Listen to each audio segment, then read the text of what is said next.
George Parr, you are an investment banker. I am, yes. Yes.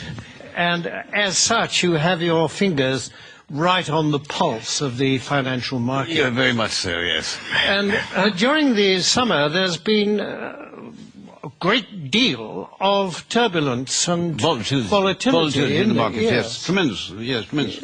Yes. And what has caused that? Well, you have to remember two things about the markets. One is that they are made up of very sharp and sophisticated people who, these are the greatest brains in the world. And the second thing you have to remember is that the financial markets, to use the common phrase, are driven by sentiment. What does that mean? What does that mean? Well, things, let's say, are just going along as normal in the market, and then suddenly, out of the blue, one of these very sharp and sophisticated people says, "My God, something awful's going to happen! We've lost everything! Oh, my God, what are we going to do? What are we going to do? Shall I jump out of the window? Shall I jump out of the window? Exactly. Let's all jump out of the window. Sell! We've lost it. Sell! Yes. Precisely. Yes. And then a few days later, this same sophisticated person says, I think things are going rather well. And everybody says, I agree with you. I think we're rich. We're rich. Yes. Rich. Yes. Bye. Yes. Yes. And that's what we call market sentiment. Yes. Surely we are exaggerating just a bit. Well, I don't know. I mean, in August, in the middle of August this year, when the market absolutely plunged in London, a well-known city firm, State Street Global Markets, issued a statement in which it said, and I quote, "Market participants don't know whether to buy on the rumour and sell on the news, do the opposite, do both, or do neither, depending on which way the wind is blowing," unquote. Yes, and this is the kind of rigorous analysis that companies will pay huge salaries for. Yes, exactly. And a few days later, when the market had gone up a little bit, the senior equities advisor on ABM Ambrose Morgan said, and I quote, "We're back to happy days again." Well, no price is too high for that kind of mature wisdom, certainly is it? This sort of people are paid millions of pounds in bonuses. Yes, of course.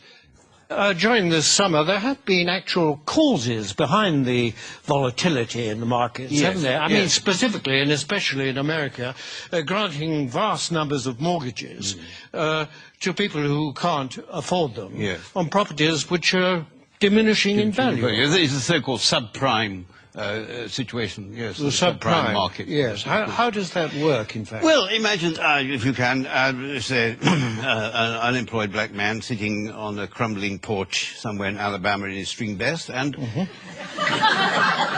chap comes along and said, "Would you like to buy this house before it falls down? And why don't you let me lend you the money?"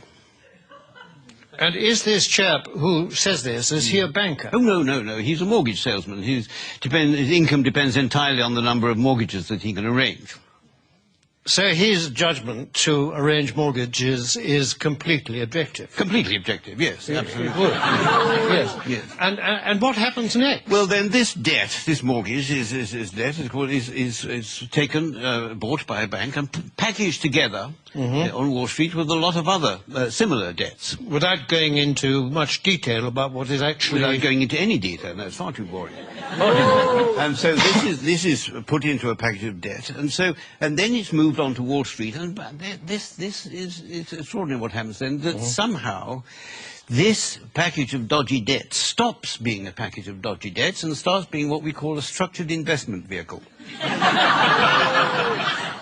An SIV? An SIV, exactly, yes. Yes, I see. And then someone like you comes along and buys it. I buy it, yes, and then I will ring up, I don't know, somebody in Tokyo and say, "Look, I've got this package, do you want to buy it?"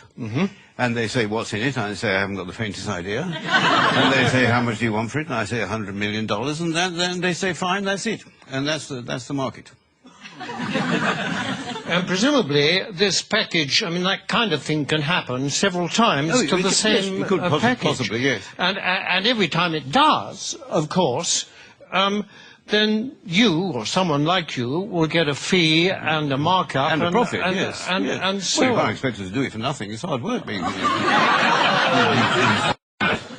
in view of the fact that in these packages is a lot of dodgy debt, what is it about it that attracts the financial, risk takers? Yes, well, because these hedge funds, as they're called, which specialize in these debts, they all have very good names. You mean they're responsible companies? No, I don't know. It's nothing to do with their reputation. They have actually very, very good names. The names they think up for them are very good. I'll give you an example. There's a very well-known American Wall Street firm called Bear Stearns, who have two of these hedge funds which specialize in these mortgage debts. And they lost so much money, lost so much of its value, that Bear Stearns announced that they would have to put in $3.2 billion into one of the funds to try and keep it afloat. $3.2 billion? 3.2 billion, yes. And even then they said the investors couldn't get any money out of it and they were going to let the other fund go. But one of these funds was called the High Grade Structured Credit Strategies Fund, and the other was called the High Grade Structured Credit Enhanced Leverage Fund.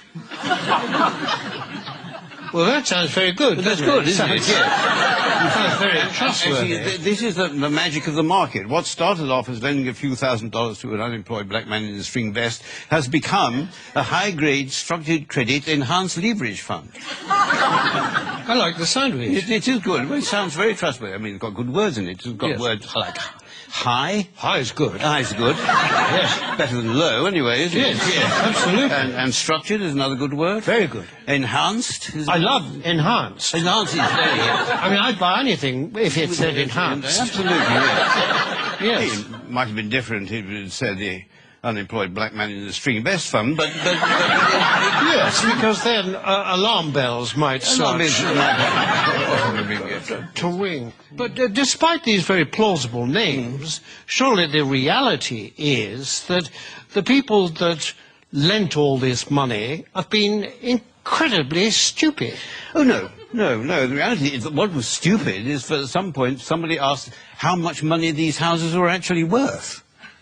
I mean, if they hadn't bothered to ask that question, then everything would have gone on as perfectly normal. But unfortunately, they did. I see, but now, you see, people are saying the crisis is likely to turn into financial meltdown. I mean, can that be avoided? It can be avoided, provided that governments and central banks give us, the financial speculators, back the money that we've lost.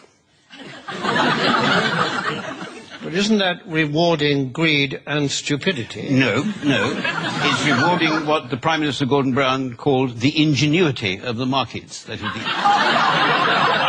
you see, and we don't want this money to spend on ourselves. We want this money just to go into the market so that we can carry on borrowing and lending money as if nothing had happened without thinking too much about it.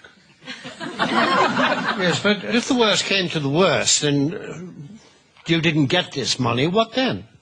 Well, then there'd be another market crash, and then I would say to you what people like me always say, that it's not us that will suffer, it's your pension fund. Thank you very much, George Parr. A pleasure.